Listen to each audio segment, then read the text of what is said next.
Comenzamos, Dios mediante, una serie de 3 estudios dentro de toda la serie. Y estos 3 estudios, la perfección divina comienza de la misma manera. Y me parece que en cuanto diga cómo comienza vais a saber dónde está la lectura. Porque las 3 lecturas están en un mismo lugar y en un mismo salmo. ¿Ya vais notando algo? Omnisciencia, omnipresencia, omnipotencia de Dios. Pues bien, las 3 las tenemos en el Salmo 139. La omnisciencia, que es la que toca hoy, en los versículos del 1 al 6 inclusive, que serán los únicos que leemos de comienzo.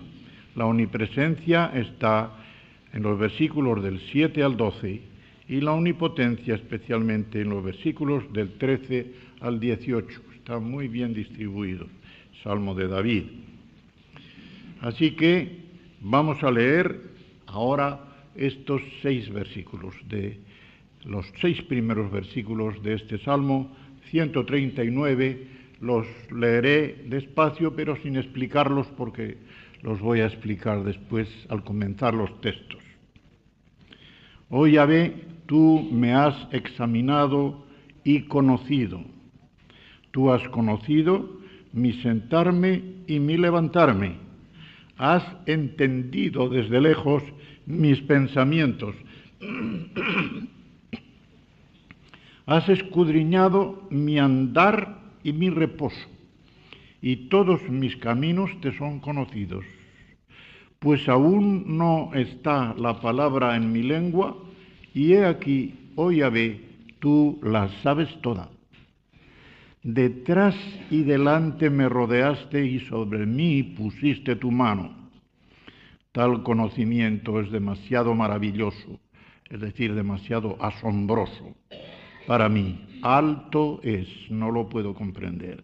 Alto es, no lo puedo comprender. Lo explicaré después, como he dicho, y ahora vamos a comenzar por decir qué significa esto de omnisciencia. Omnisciencia es una palabra latina compuesta de omnis, que significa todo, y es ciencia, saber. De modo que si decimos que alguien es omnisciente, estamos diciendo que lo sabe todo.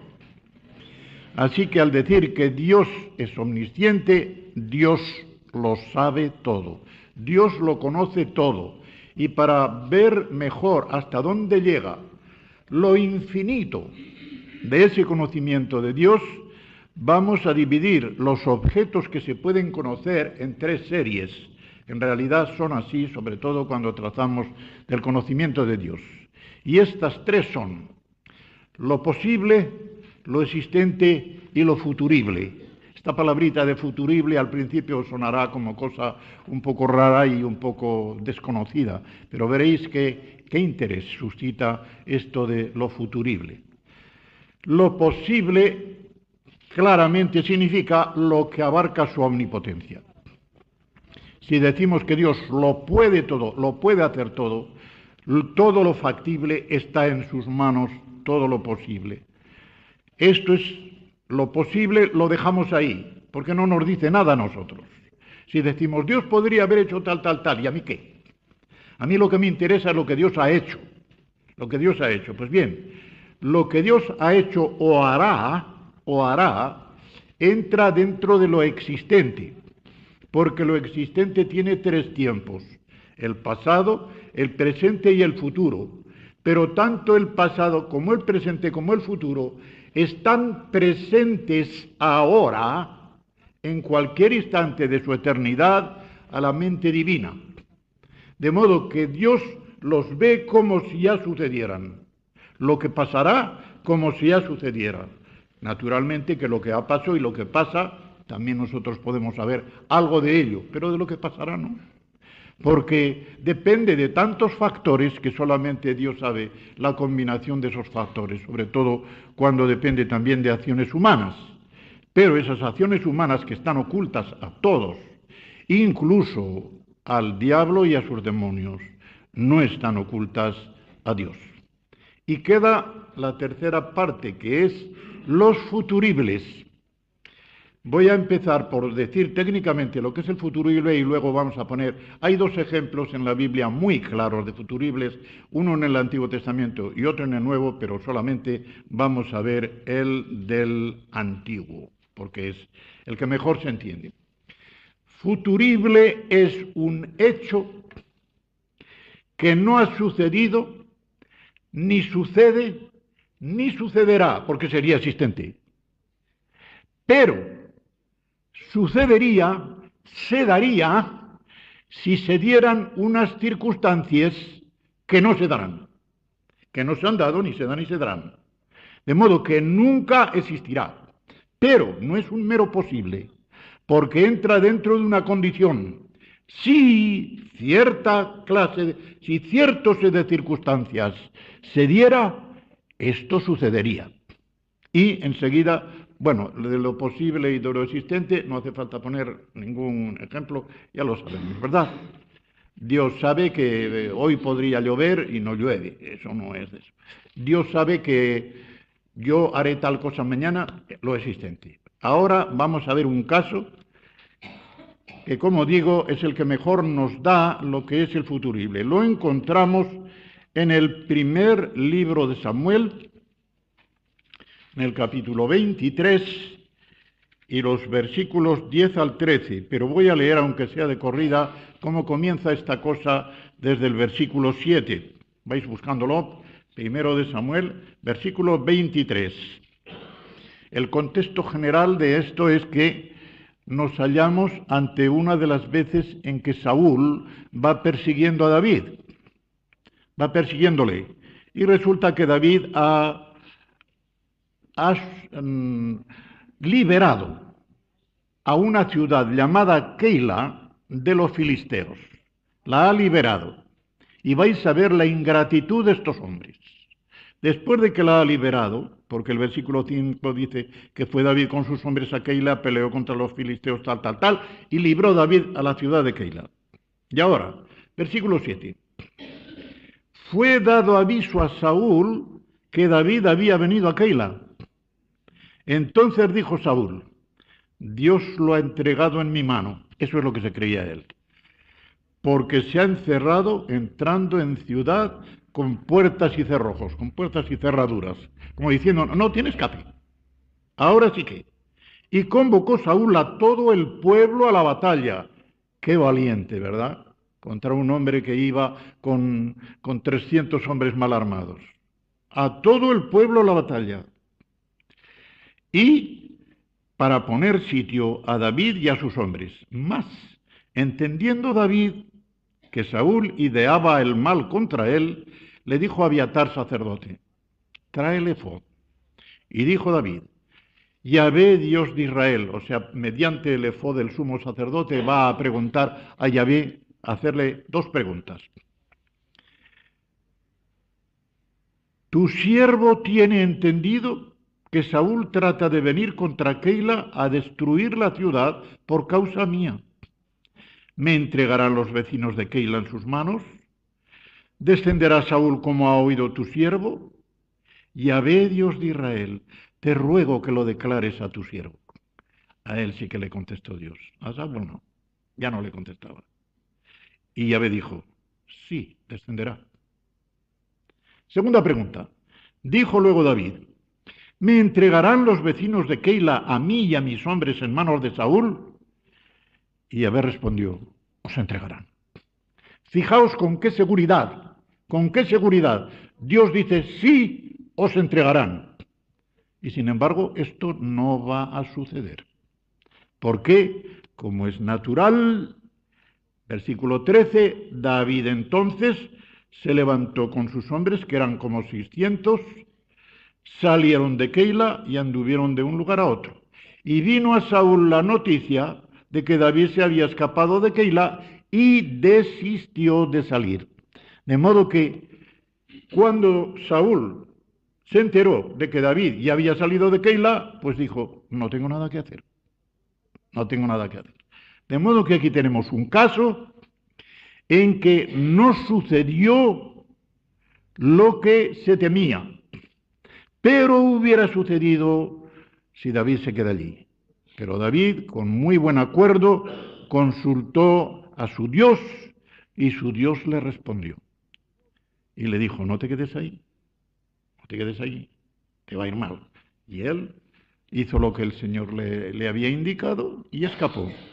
Y fijaos la importancia que tiene ahora, ya, la importancia que tiene el hecho de que Dios conozca con toda seguridad, respecto de cada uno de nosotros, lo que no pasará, pero pasaría si se diera un set de circunstancias que no se dará. Porque en realidad, en este hecho de que Dios conozca esto, depende toda la providencia de Dios y la eficacia y el sentido de la oración. Pongamos, por ejemplo, la oración de Moisés, que la estábamos viendo, creo que fue ayer, en el capítulo 32 de Éxodo, terminando en el versículo 14. Si Dios no hubiera sabido lo que Moisés le iba a decir cuando le estuvo hablando de la destrucción de su pueblo, la oración de Moisés era inútil. Porque entonces el movimiento de la providencia se sucedería de una manera, no diré fatal, porque no hay fatalismo en la providencia, pero de una manera tan mecánica y tan fuerte que allí no hay que hacer nada. En otras palabras, si Dios desde el principio declara, yo voy a hacer esto y esto y esto, y no hay más que eso, lo que haré, entonces ¿de qué sirve la oración de un hombre? De nada. Solamente serviría, por ejemplo, de pretexto para Dios para decir, bueno, me lo ha pedido, yo lo hago ahora, aunque no. Pero si le damos esta fuerza a lo que pasaría si se da una condición que no se dará, Dios entonces ve la condición que se daría en cierto set de circunstancias y desde toda la eternidad dice, eso me gusta, yo ahora decreto que ese set de circunstancias se dé. Os voy a explicarlo con otra ilustración que creo que así quizá lo podéis entender mejor, porque al principio este asunto es bastante duro para entenderlo. Mirad, desde toda la eternidad Dios no solamente ve lo posible, sino que ve todo lo que sucedería en distintos cuadros de circunstancias. Dios podría hacer que hubiese distintos cuadros de circunstancias. Y en un cuadro de circunstancias me podría ver a mí no entrando en el seminario conciliar, sino entrando en un colegio de la Guardia Civil, porque mi padre era Guardia Civil, y si no se hubiera muerto es muy posible que hubiera entrado en el colegio de la Guardia Civil.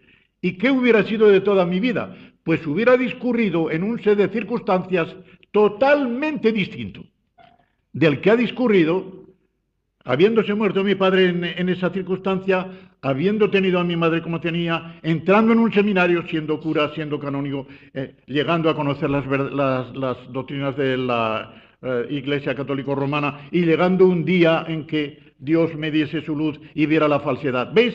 Este es un cuadro de circunstancias. Y este lo vio Dios desde toda la eternidad, pero vio también el otro. Vio también el otro en que yo podía haber sido guardia civil e impedir que mi padre se muriera a los 35 años de edad, etcétera, etcétera. Pues bien, de entre todos esos cuadros que en la mente divina, podríamos decir, son infinitos en número, porque la omnipotencia de Dios no se agota, tampoco su conocimiento se agota. Así que Dios conoce desde toda la eternidad infinitos cuadros de circunstancias en que se mueve toda la humanidad, en que se podría mover toda la humanidad. Y de esos cuadros, Dios hace una elección, que ahí se funda cuando en la Biblia leemos de la elección. Elige un cuadro, y al elegir ese cuadro, lo que él vio como posible y que sucedería si se dieran esas circunstancias, dice, sucederán. Y al suceder las circunstancias, ya están todos los individuos humanos moviéndose en el cuadro que Dios escogió. Esto tiene una importancia tan grande, hermanos y hermanas, que la elección de cada uno de nosotros tiene su raíz ahí. Porque si a mí Dios me hubiese puesto en otro cuadro de circunstancias, ¿estaría yo aquí? ¿Estaría yo en el Evangelio? ¿Estaría yo convertido? Pues seguramente no. ¿Y qué pasa con mis condiscípulos, con mis compañeros? Pues para ellos el cuadro de circunstancias no era el que era. Y así vemos que me eligió a mí y no a ellos. Y diremos entonces, ¿dónde está la voluntad humana? Hoy, ¿dónde está? Dios vio que en cada cuadro de circunstancias el hombre era libre para responderle. Libre para responderle. Y si hubo una misericordia especial para mí, el que dejara a un lado a otros no les quitaba a ellos la libertad. Y de la misma manera que él lo veía en estos cuadros infinitos, también lo ve en el presente. Y él sabe que por haber escogido un cuadro determinado, fulanito no se salvará porque él lo está viendo que no se salvará. Pero él no es que se salve porque Dios lo ve. No es que se condene porque Dios lo ve, sino que se condenará porque Dios en ese cuadro de circunstancias, que es el actual, ha visto que no va a cooperar, que va a ser un rebelde, que va a resistir a la inspiración del Espíritu Santo, que va a resistir a la palabra de Dios, que va a resistir a la predicación del Evangelio y por lo tanto que se condenará justamente. Y por lo tanto que nadie podrá levantarse y decir, hombre, como no me elegiste en el cuadro de circunstancias aquel, nadie le dirá eso en el juicio final a Dios. Nadie le dirá en el juicio final a Dios, tú me pusiste en un cuadro de circunstancias en el cual yo no me había de salvar. Pero tú, ¿qué has hecho en este cuadro de circunstancias? ¿Lo has hecho libremente, sí o no? Cuando tú oíste el Evangelio y dijiste, pues no, yo no quiero recibir eso, ¿lo hiciste libremente, sí o no? Y no habrá nadie que conteste a Dios, ¿verdad? Y sin embargo, ¿cómo se unen? Yo creo que esta es una de las cosas que nos ayuda a conocer un poco de ese gran misterio que siempre es el de la predestinación. Haga uno lo que haga y diga lo que diga, este siempre será un misterio. Pero aquí lo que Dios quiere que sepamos para nuestro provecho lo ha revelado y ahí está su palabra. De modo que lo que necesitamos es estudiar toda su palabra, porque si la estudiamos toda, ahí tendremos todos los cabos para atarlos y en la medida en que conozcamos su palabra, podremos entender lo suficiente para nosotros y para los demás de cómo la elección divina se compagina con la libertad del hombre. Y cómo el amor de la misericordia de Dios, que puso unos ojos especiales en mí, se compagina con el otro en quien no puso unos ojos tan especiales, pero lo suficiente para que si hubiera querido, hubiera respondido a la llamada de Dios.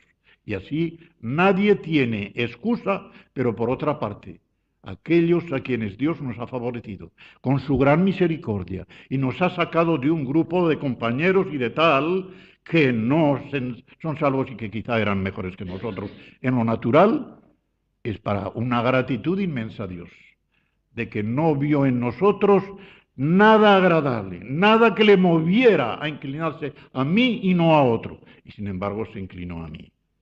No hay en mí ningún mérito y por eso para mí es una gratitud inmensa que se fijase en mí. De modo que ahí veis la importancia que tiene esto de los futuribles. Pero vamos enseguida a ver cómo expresa la palabra de Dios este conocimiento infinito que Dios tiene de todas las cosas y de todos los hombres. Tengo 3 series de textos y vamos a ver los principales y los otros los indicaré solamente sin explicarlos. Primero, la Biblia nos habla del total conocimiento que Dios tiene de todo. Y lo primero que vamos a ver es la lectura que hemos hecho. No quiero entretenerme demasiado, pero es tan preciosa cada palabra que, aunque sea brevemente, la iré desgranando. Otra vez, Salmo 139, versículos del 1 al 6. O Yahvé, le dice David, tú me has examinado. Igual que cuando un joven o una joven están haciendo una carrera y tienen que ir al tribunal a examinarse de la asignatura. Y del examen de la asignatura vendrá que la aprueben o que la suspendan. Y dice, tú me has puesto a prueba, me has examinado, todo mi ser, todo mi interior lo has examinado. Y como lo has examinado de arriba abajo, lo conoces también. Me has examinado y ves, detrás del examen viene el conocer. Y me has conocido. ¿Y qué cosas me has conocido? Ahora, en lenguaje típicamente israelita, semita, vais a ver cómo están todas las actitudes del hombre en su conducta. Tú has conocido mi sentarme y mi levantarme. Estas dos cosas, de sentarse y de levantarse para un judío, eran sus actividades para ir por casa.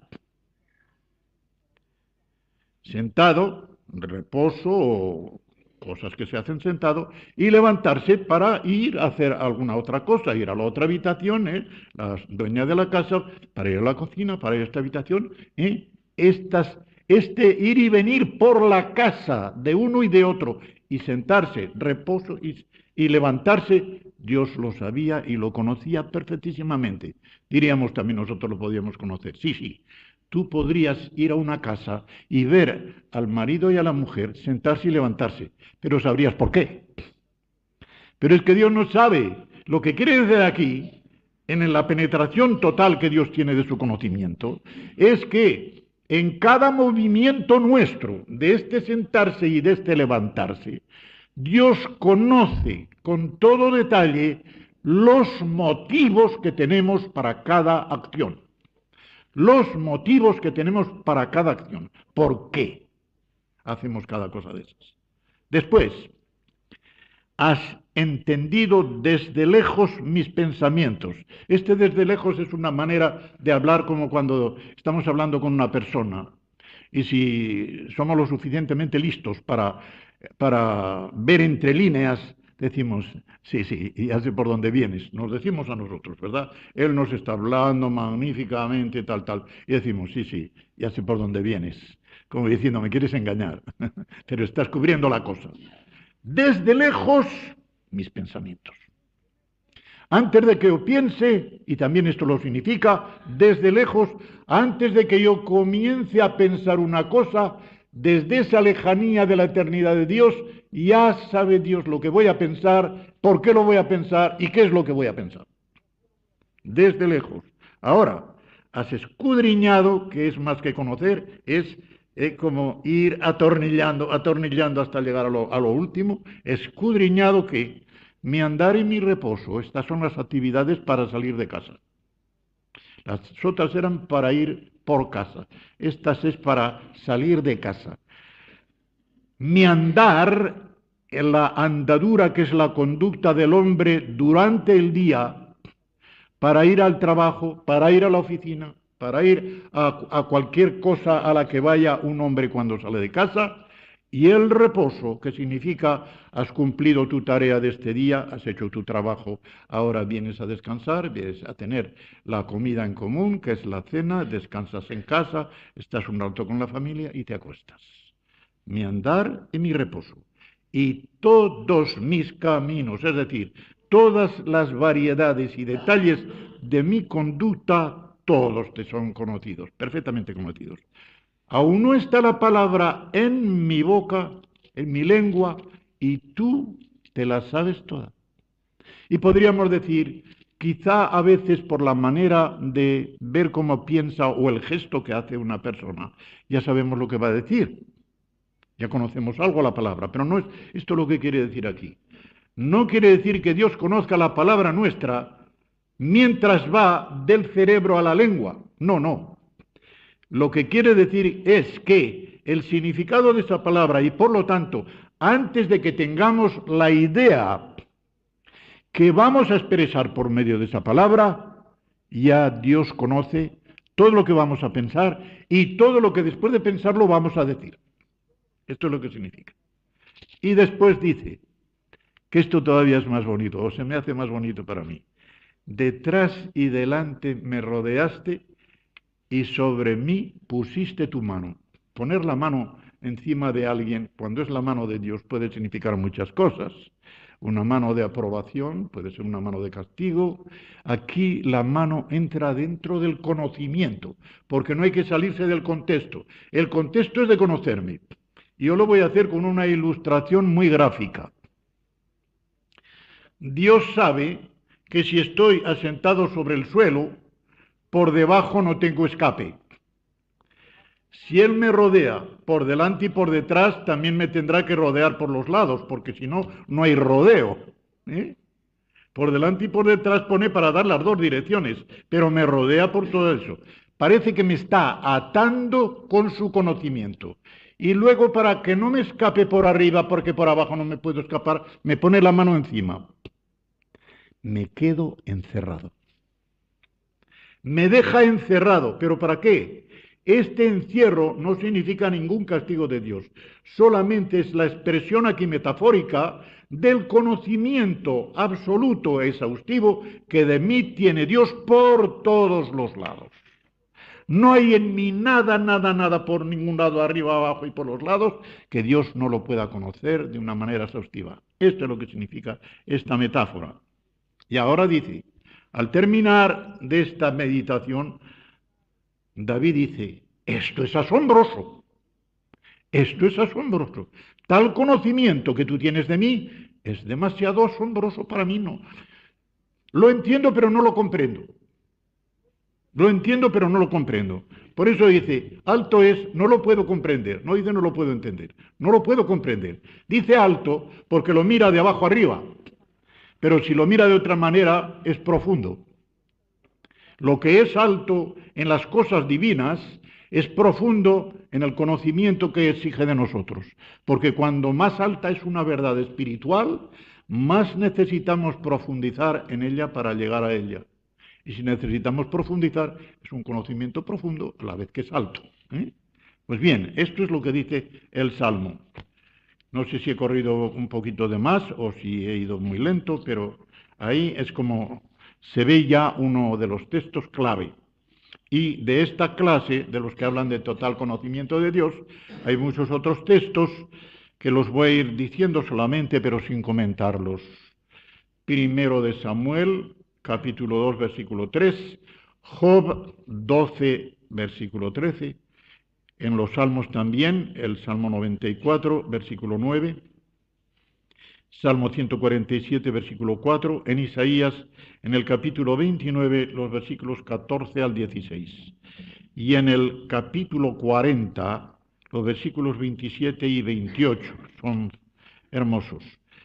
En el capítulo 45 también de Isaías, el versículo 9, que parece tener cierta conexión con Romanos 9:20. Luego en Romanos, en el capítulo 11, los versículos 33 y 34, en que Pablo parece que estalla en una expresión parecida a la de David. Qué conocimiento tan maravilloso, tal. Pero Pablo lo dice todavía más fuerte. Y en primera de Juan 3:20, no voy a explicar, porque no pertenece a este curso, el significado profundo de este versículo, pero solamente lo voy a leer. Dios es mayor que nuestro corazón y Él sabe todas las cosas. Con eso nos basta. Dios es mayor que nuestro corazón, que nuestro interior, y Él sabe todas las cosas.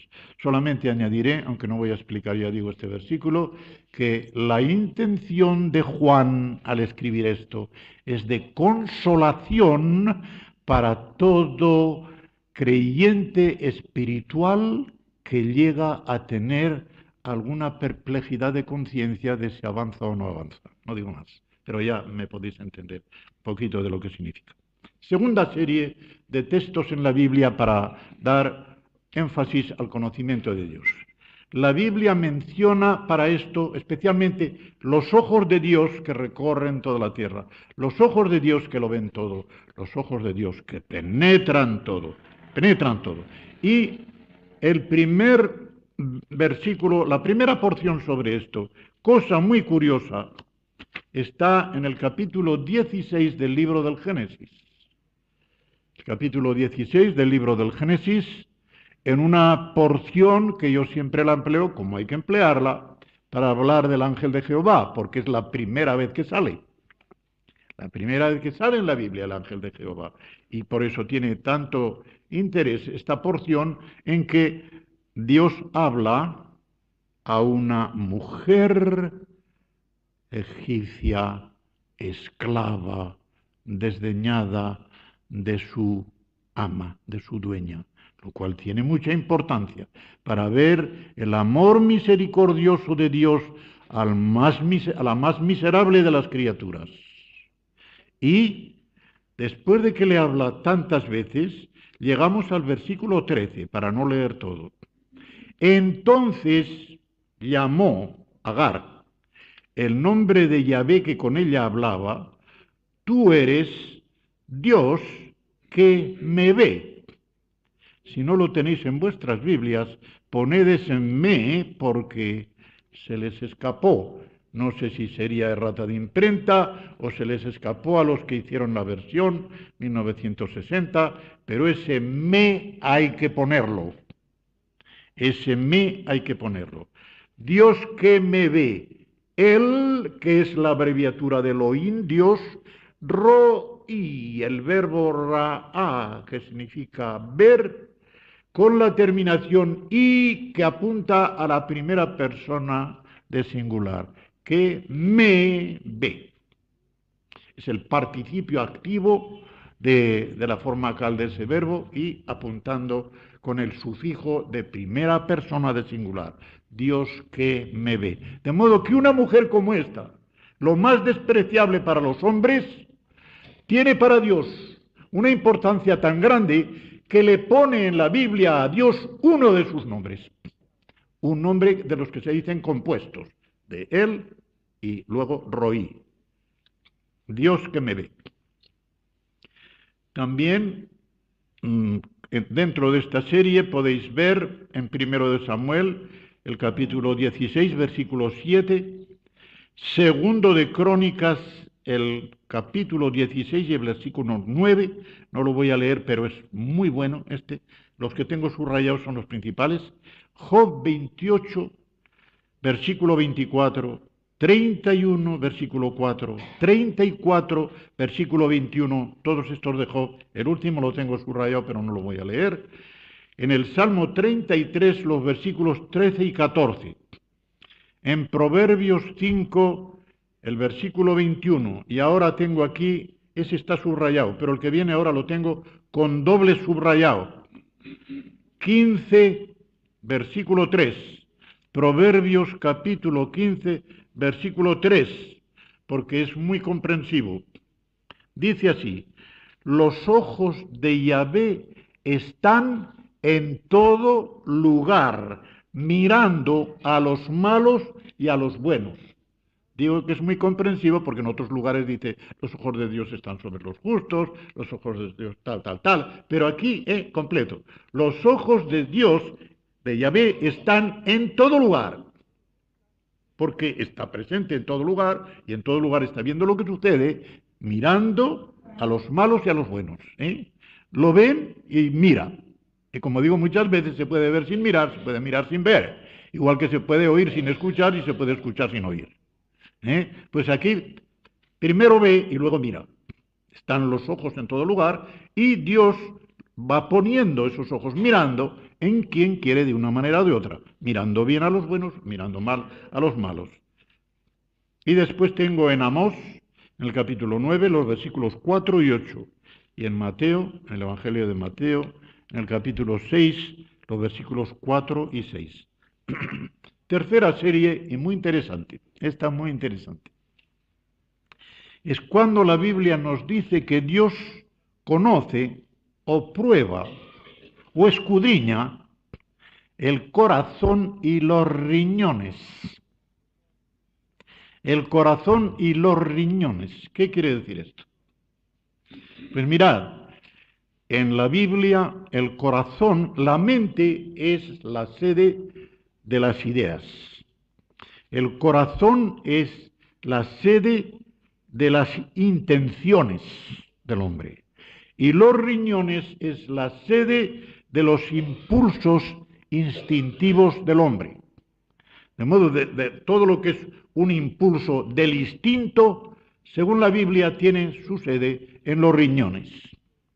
A los que han hecho, sobre todo, esta versión de la Biblia, y lo digo otra vez, les ha parecido un poco, no sé si indecente o raro, el traducir los riñones y nunca me han traducido los riñones, lo cual es lamentable, porque estoy diciendo el significado espiritual de cada una de estas cosas, según la Biblia lo expresa. Y lo que es peor, se han puesto a traducirlo traduciendo riñones por mente o por pensamientos, que es ir a lo más lejano, de lo más bajo a lo más alto, lo cual no puede ser. Solamente os voy a leer uno de ellos. En el Salmo 7, en el versículo 9 y la segunda parte.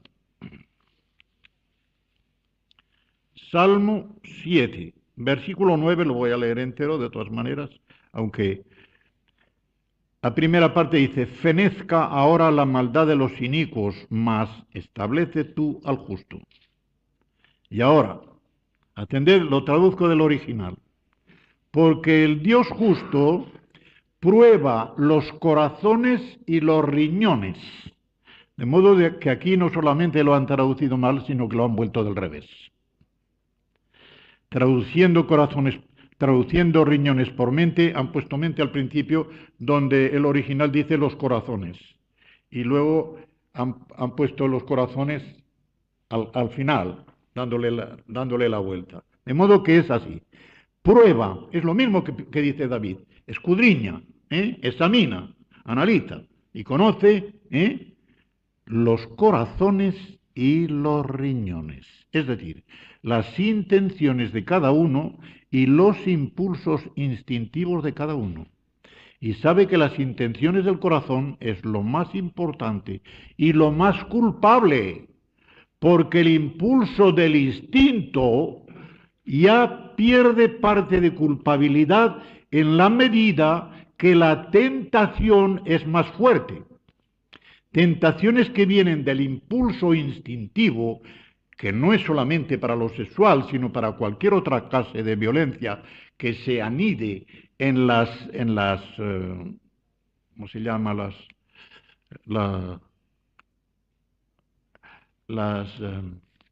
¿Qué cosa? Cuando se quiere decir la palabra, no sale. Las hormonas. En las hormonas.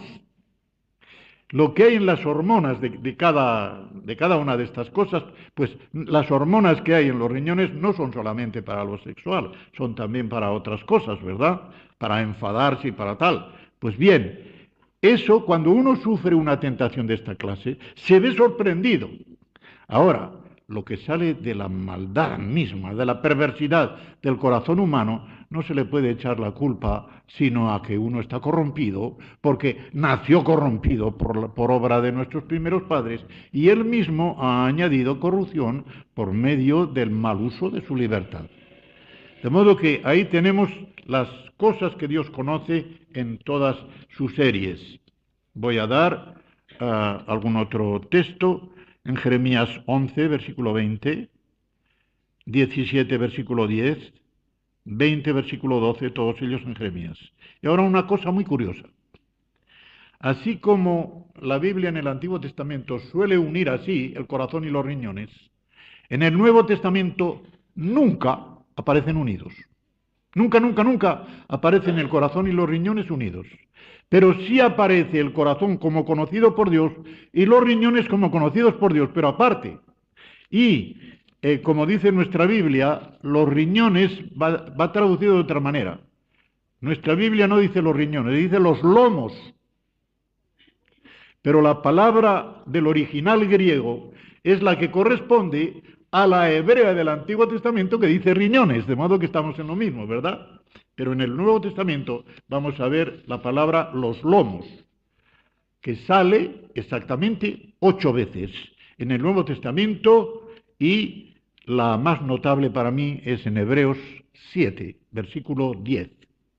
Pero el corazón, como conocido, bien conocido por Dios, especialmente sale en Lucas 16, versículo 15, en Hechos capítulo 1, versículo 24, y también en Hechos, en el capítulo 15, versículo 8. Y ahora, a ver en el tiempo que queda, si puedo ir con esta segunda parte del estudio. En cuanto al conocimiento que Dios tiene de todas las cosas, podríamos decir, aquí acabaríamos la lección y a otra cosa. Pero no se puede acabar aquí. No se puede acabar aquí porque tenemos ahora que analizar, para ir conociendo mejor esta perfección divina, cuál es en realidad el objeto del conocimiento de Dios, cuál es en realidad el objeto del conocimiento de toda mente, ya sea divina, angélica o humana. ¿Cuál es el conocimiento, el objeto de la mente? Pues nos pongamos en el hombre, y como el hombre ha sido hecho a imagen de Dios, veremos que estas tres facultades están también en Dios: la mente, el corazón y la voluntad.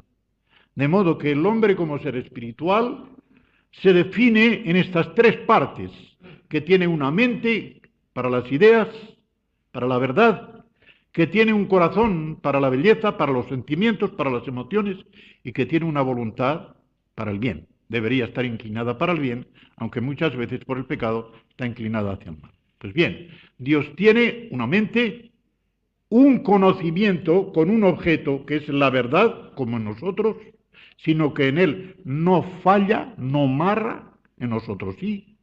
Tiene un corazón también para la emoción, para los sentimientos, para el amor, etcétera, lo que veíamos ayer, y luego tiene la voluntad para el bien, que tiene como objeto el bien. Pues entonces vamos a ver el concepto de verdad, porque ahí penetraremos un poco más en lo que es el conocimiento de Dios, y además es esta segunda parte la que nos va a dar pie a las meditaciones o reflexiones devocionales que yo quiero entretenerme especialmente en este día, en esta. Es el estudio más largo quizá, pero procuraremos no pasarnos demasiado del tiempo.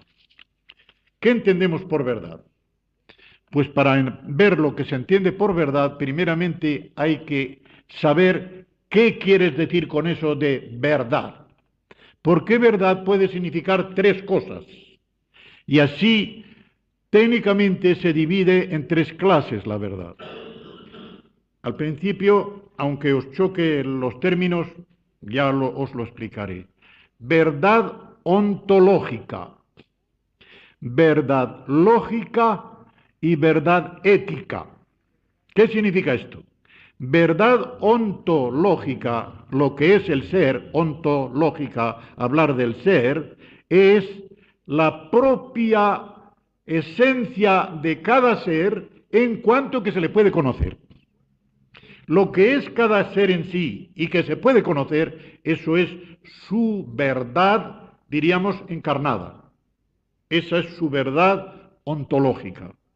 La verdad lógica es la relación que hay entre un entendimiento y una verdad que está fuera de él. Si lo que ese entendimiento ve y luego la lengua lo expresa está en consonancia con la verdad ontológica de esto, diremos, tiene razón, es verdad lo que está diciendo. ¿Por qué? Lo que él tiene en su mente corresponde fielmente a lo que hay en el objeto. Pero si lo que él piensa o dice no corresponde al objeto del que está hablando, decimos miente o se equivoca. Miente y ya entramos contra otra verdad, ya entramos contra la verdad ética. Pero se equivoca, hierra o ignora, eso entra contra la verdad lógica. Y luego la verdad ética. La verdad ética, como lo dice la palabra, no es la verdad que uno es, ni la verdad que conoce, sino la verdad que practica. La verdad que cada uno practica. Y esto, en el modo de expresarla, se llama veracidad. Una persona es veraz no solamente cuando dice la verdad, sino que hay algo moral, hay algo espiritual, hay algo práctico en esto de decir, de ser veraz, de decir la verdad. Y también se dice fidelidad, que es la verdad vivida. Si veracidad es la verdad expresada moralmente, la verdad vivida se dice fidelidad. De modo que uno es fiel a algo, está reflejando la verdad de algo también. Y ha sido precisamente hoy que he dicho, ¿cómo podría yo explicar esto, ilustrar esto, en un ejemplo que tenga las tres? Y muy brevemente y con una letra muy pequeñita y a mano, digo, un ejemplo triple. Y es el siguiente, un diálogo entre dos personas. Y sale la conversación acerca de una tercera persona. Y le dice la una a la otra, ¿qué sabes de fulano? ¿Qué sabes de fulano? Y la otra contesta, pues de fulano sé por lo menos que es muy buena persona. Mirad, en esta única frase, que es muy buena persona, están las tres clases de verdad.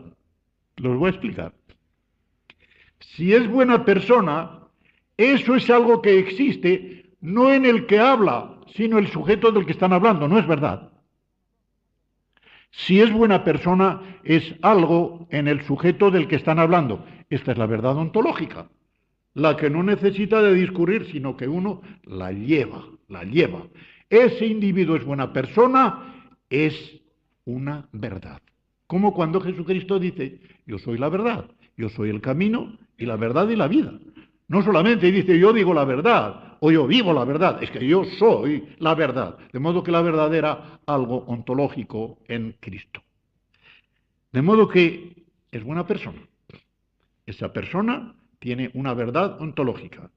El que está hablando, si está diciendo, o por lo menos está diciendo una cosa falsa, si dice la verdad lógica. Es una verdad lógica, porque es la correspondencia real de lo que él dice y de lo que existe en esa buena persona. Pero ahora entra una tercera cosa.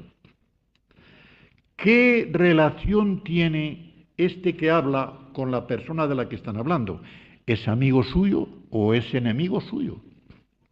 Porque en el modo de hablar y de decir va a entrar una cualidad moral del que habla, una cualidad en la cual el que habla está demostrando o su amor o su odio, o su envidia o sus celos o tal, al hablar de esa persona.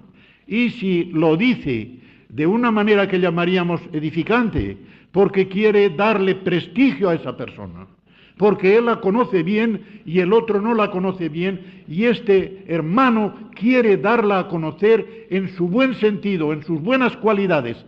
Ya no es solamente una verdad lógica, hermanos y hermanas, es una verdad ética, está practicando la verdad. Está practicando la verdad. Pero, dejando ya el ejemplo para que así lo comprendáis mejor, ahora pongo tres textos de cada uno de la propia palabra de Dios.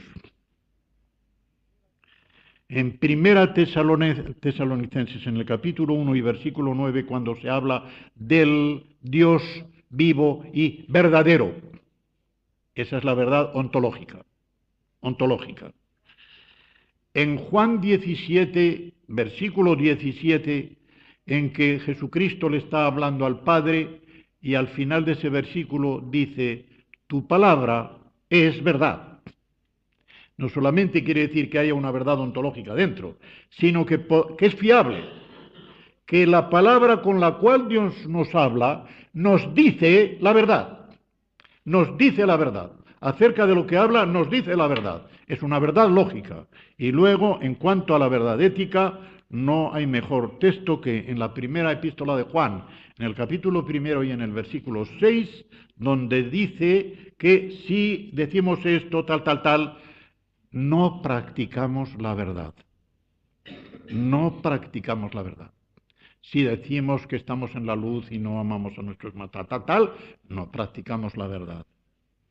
También pueden verse de esta última, Juan 8, versículo 44, en que se refiere Jesucristo al diablo y dice que no se mantuvo en la verdad, es en la verdad espiritual, en la verdad moral, en la verdad ética.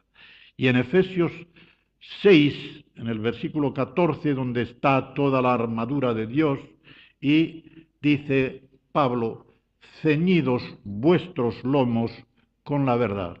Esta verdad es la verdad moral, no es la verdad de aquí, es la verdad de aquí con la que hay que ceñir nuestros lomos.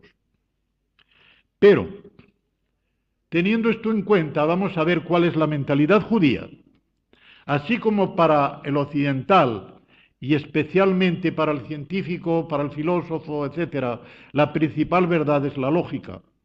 Para el judío no es así. El judío no le da mucha importancia a la verdad lógica. No digo que no le dé ninguna.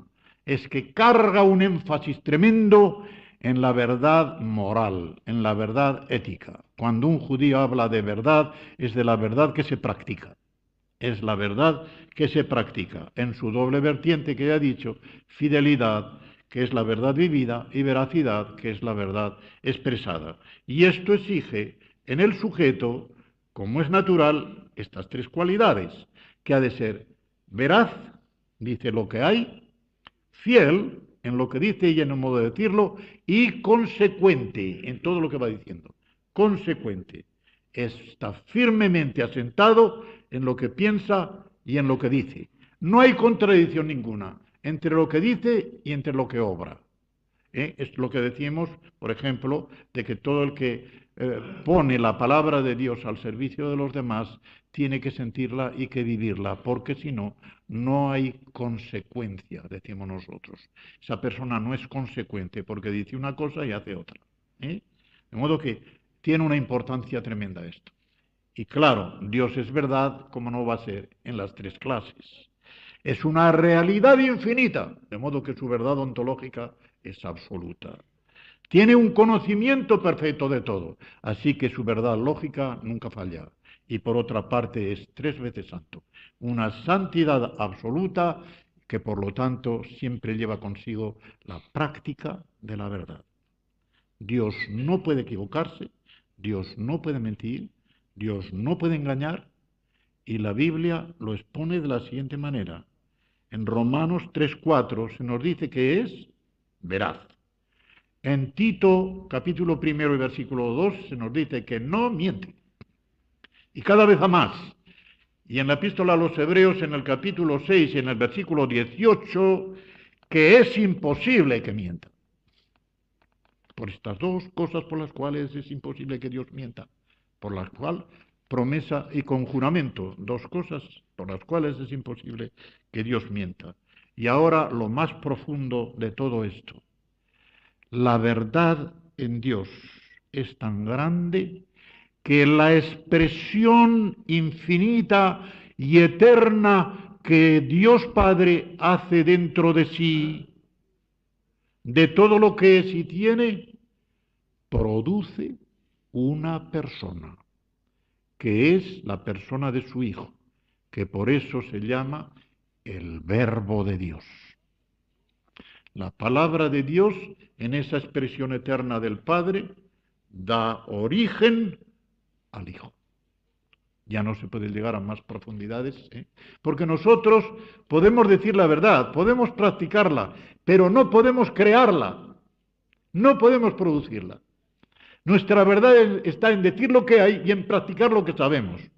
Pero Dios, infinito en todo y infinito en su poder y también en esta forma, llega a tal poder dentro de sí que su conocimiento exhaustivo y el expresarlo dentro de sí da origen a la persona de su Hijo. Este predominio, vamos avanzando y terminamos con este párrafo, aunque luego viene lo devocional. El predominio del sentido ético de la noción de verdad nos lleva a otra serie de textos que nos hablan del conocimiento de Dios en sentido de aprobación o desaprobación. Un conocimiento que al tener un sentido íntimo, espiritual, experimental, cordial, ya desde Génesis 4:1, que no voy a decir, en este sentido va a entrar la aprobación de Dios o la desaprobación. De modo que Dios dice, por ejemplo, y lo repite 7 veces, mejor dicho, en Apocalipsis, el Señor 7 veces en cada una de las cartas a las iglesias, en los capítulos 2 y 3, siempre repite, yo conozco tus obras. yo conozco tus obras. Y después de decir esta palabra, vienen frases de aprobación o desaprobación. De modo que el conocer de Dios, en este sentido, va a llevar como término una aprobación de Dios o una desaprobación de Dios. Y vamos a ver alguno de estos textos como desaprobación, como aprobación, yo diría 1 Corintios 8:3, aunque tiene otro sentido también, cuando Pablo en este versículo dice, pero el que ama a Dios es conocido por él. El que ama a Dios es conocido por él. Esto tiene un primer sentido de elección, porque quiere decir que el que ama a Dios es que primeramente ha sido amado por él. Pero también puede significar algo más. En la manera en que un creyente corresponde a Dios y a su amor, recibe también una respuesta de aprobación de parte de Dios. Y en ese sentido, te conozco, va a tener un sentido de aprobación. Pero también hay textos que, dejándolos de Apocalipsis, son terribles. Cuando ese no te conozco. El no te conozco. Eso es terrible. Por ejemplo, yo tengo aquí 2 versículos que son los 2 en Mateo, en el capítulo 7 y en el versículo 23, y en el capítulo 25 y en el versículo 12. Los vamos a ver.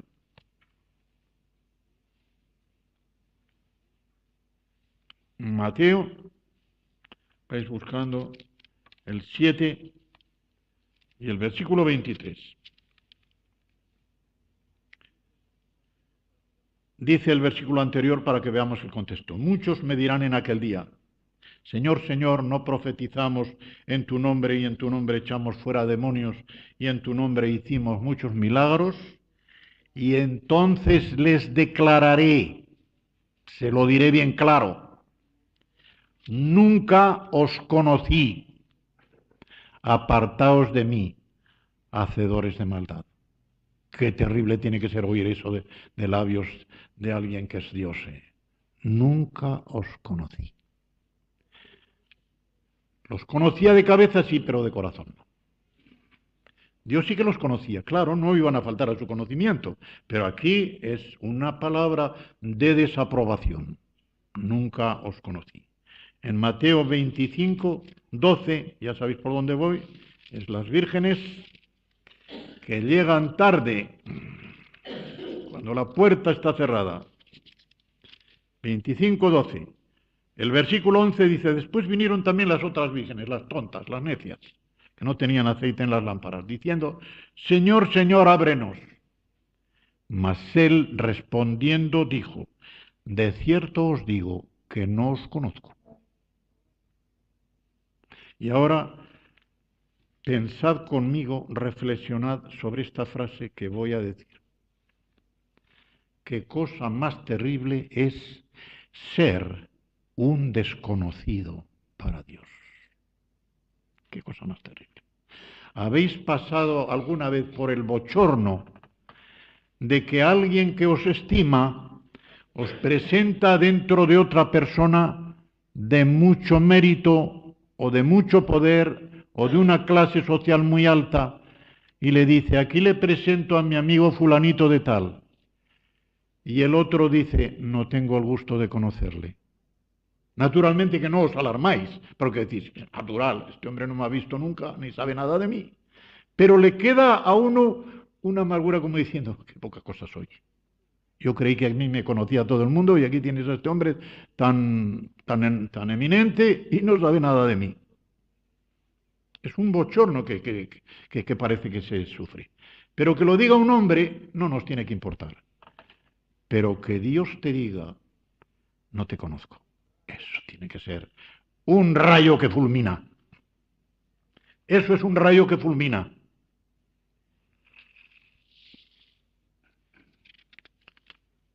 Los demás textos que tengo aquí es los que tienen conexión con el libro de la vida, porque el libro de la vida del Cordero, etcétera, todo esto que es el libro de la vida, ya no es solamente una expresión de conocimiento, es que Dios lo que conoce no solamente lo dice, es que lo escribe.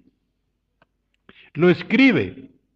Y en el libro de la vida del Cordero estamos todos los que realmente hemos recibido al Señor Jesucristo. Y Dios no solamente dice, yo te conozco, es que te voy a escribir. Aquí en ese censo de los cielos, en que están todos los que verdaderamente pertenecen como ciudadanos a ese gran reino, tú vas a estar en la lista. Qué maravilla, ¿verdad? Estar en la lista de los que Dios conoce y ama y va a hacer felices por toda la eternidad. Y ahora, rápidamente, no llevamos todavía una hora, pero nos durará quizá 10 minutos o más el hacer las siguientes reflexiones. ¿Qué consecuencias tiene esta omnisciencia de Dios para mí, para mi vida cristiana? ¿Qué consecuencias tiene?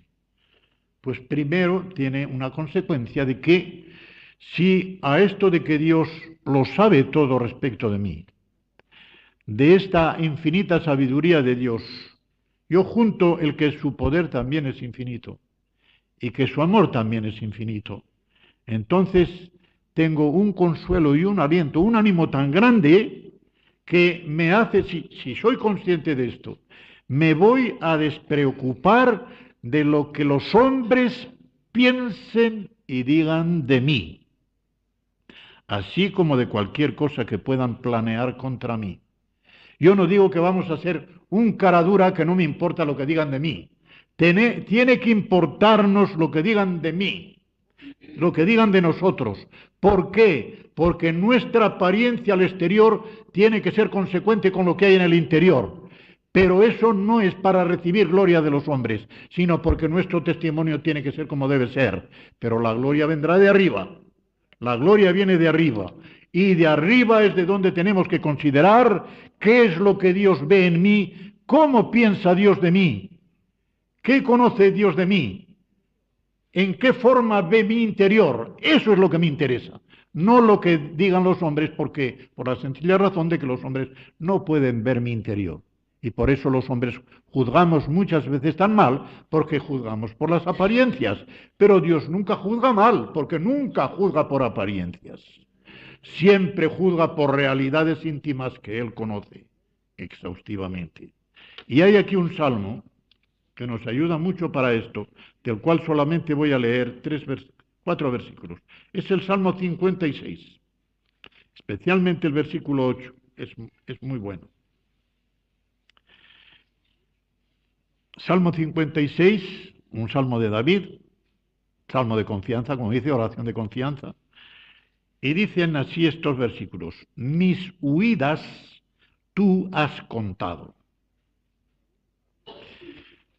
Saúl había perseguido tanto a David y tantas veces que casi podríamos decir que lo que está diciendo él aquí es: las he perdido de cuenta, pero tú no.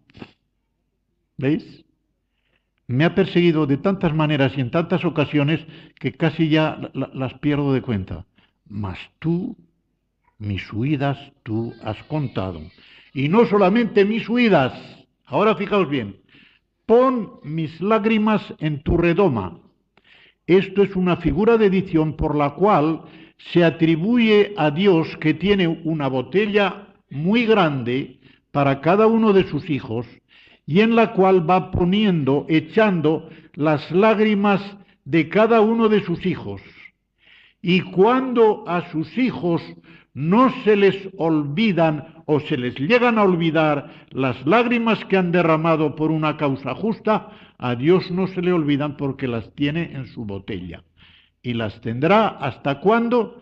Hasta que llega un versículo del Apocalipsis en el penúltimo capítulo en que dice que Dios enjugará toda lágrima.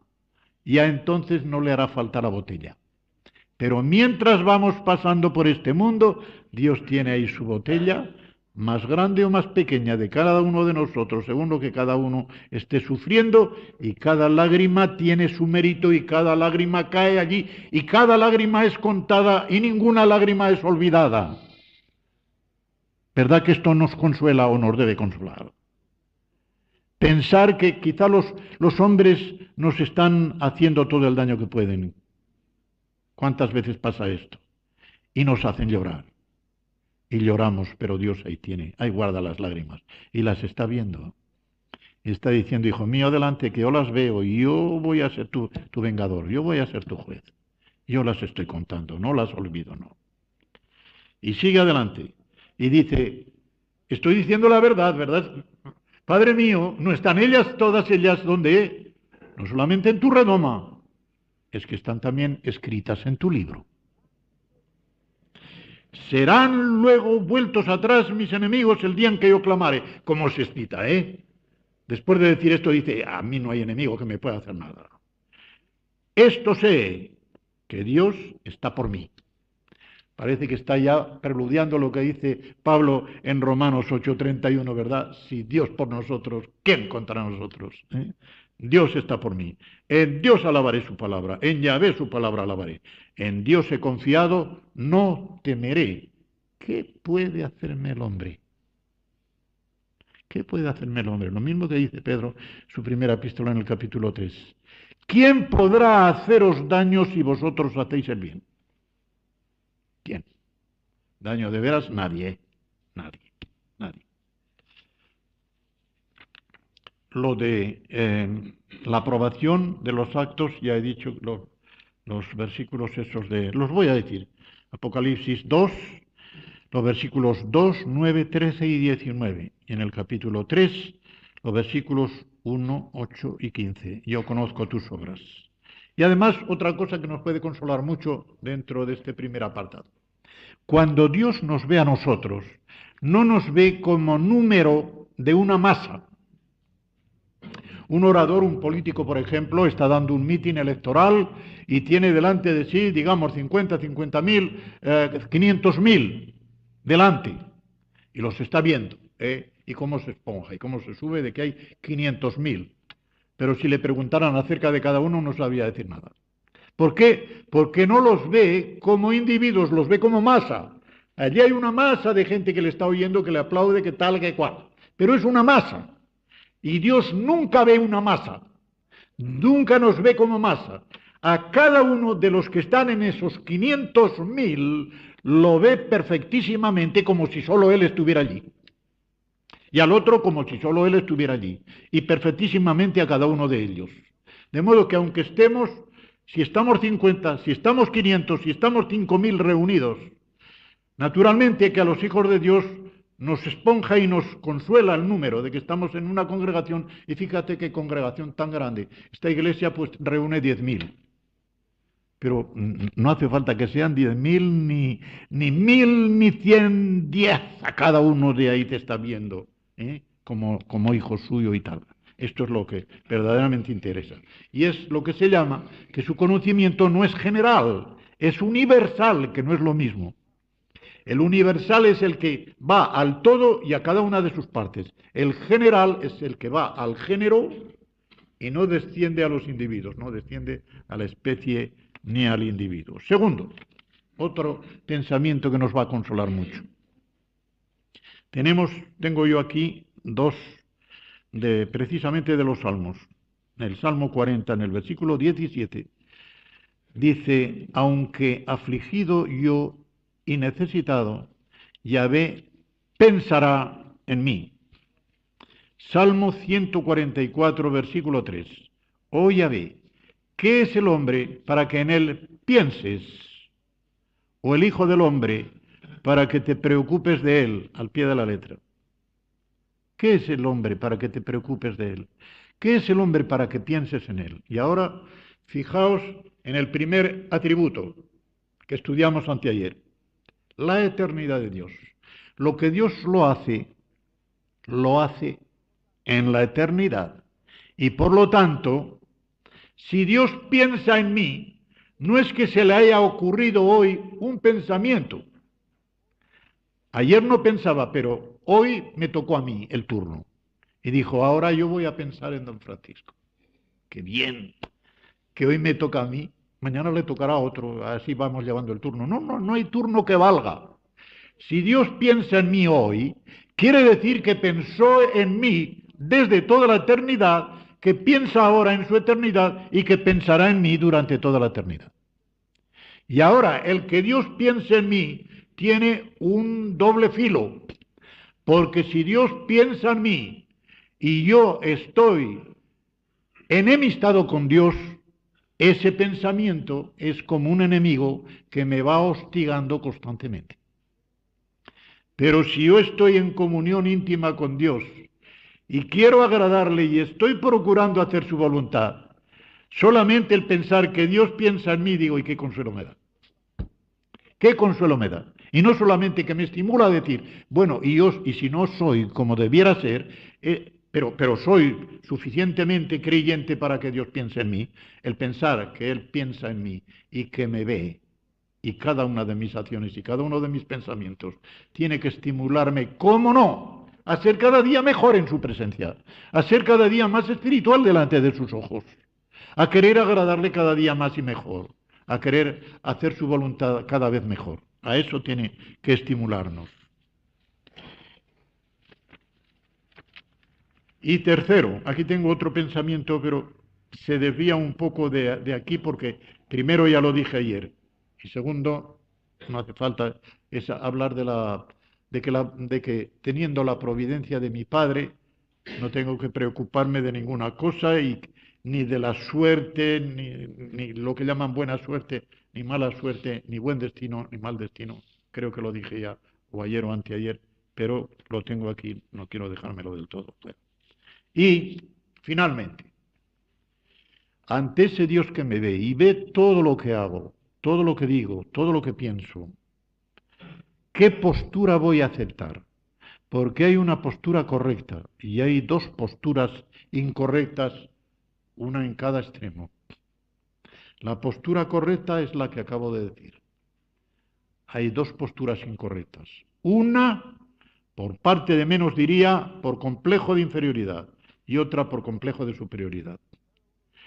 Si cada uno de nosotros examinemos, según nuestro temperamento, según nuestro carácter, en qué posición estamos respecto de nosotros mismos, porque la palabra de Dios nos dice en Proverbios que lo que piensa cada hombre de sí, eso es. Lo que es el pensamiento de él, así es.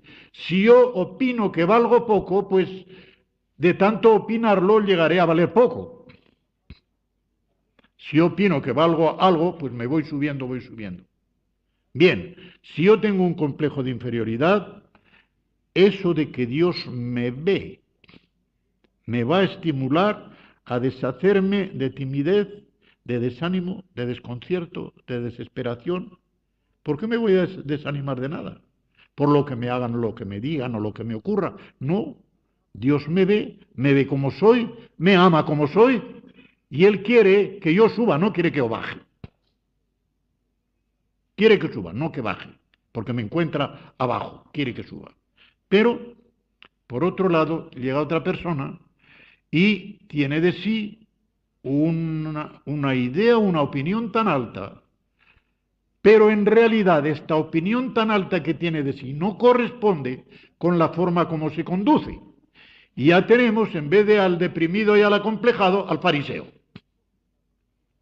Al fariseo y al hipócrita que está cubriendo con las formas la falta de fondo que hay en él. No hay fondo, pero él quiere tener una idea muy alta de sí y que los demás la tengan falsamente. Y se comporta de esa manera. Pero delante del Dios que ve a cada uno, es que alguien puede ser un hipócrita. Se podrá engañar a los hombres, pero a Dios no se le puede engañar. Con Dios no se puede ser ni hipócrita, ni fariseo, ni autosuficiente, ni autojustificado. No, no, no, no. Las cosas claras y delante de Dios, como delante de nosotros mismos, poniendo la mano en el pecho delante de los demás, podemos decir, sí sé que soy algo, pero lo que soy, lo soy por la gracia de Dios. Por la gracia de Dios soy lo que soy. Así, así y así. Pero soy algo, pero no por mí. No yo, sino la gracia de Dios conmigo, como dice Pablo, ¿verdad? ¿Cuándo se tiene ese temple? Qué bien lo tenía él. Pablo tenía una medida de sí de tal manera y una comunión tan íntima con Dios que la verdad en él era una maravilla. Podemos decir que sí, que en él se cumplía bien la verdad ontológica, la lógica y la ética. Ojalá en cada uno de nosotros ocurra también esto mismo. Y que huyamos de los extremos, que en ese medio justo de la medida en que Dios nos ha colocado y en la medida en que Él nos conoce, nos esforcemos también nosotros, primero, por conocernos aproximadamente como Dios nos conoce. Nunca nos conoceremos de la misma manera exacta como Él nos conoce, pero procuremos conocernos a nosotros mismos como Dios nos conoce. Y luego aprenderemos algo que a veces a muchas personas les resulta difícil. Y esto entra ya muchas veces en terreno de psicoterapia y de psiquiatría. Aceptarse. Aceptarse. ¿Os ha pasado a alguno de vosotros o a alguna de vosotras decir, no me gusto? No me gusto como soy. ¿Por qué seré tan feo? ¿Por qué no sabré más? ¿Por qué soy tan tonto? Mira, cuando estás diciendo eso, estás insultando a tu padre. Porque estás diciéndole, no me hiciste como tenías que haberme hecho. Así. Ahora, si es culpa tuya lo que eres, no se la eches a nadie. Esfuérzate por ser lo que puedes ser. Pero en todo lo que estés haciendo, que tu humildad sea siempre verdad. Y por lo tanto, que bendigas a Dios por lo que tienes y que ejercites el don que Dios te ha dado. Así lo cumplirás bien. Que el Señor haga que en cada uno de nosotros esto sea una realidad. Amén.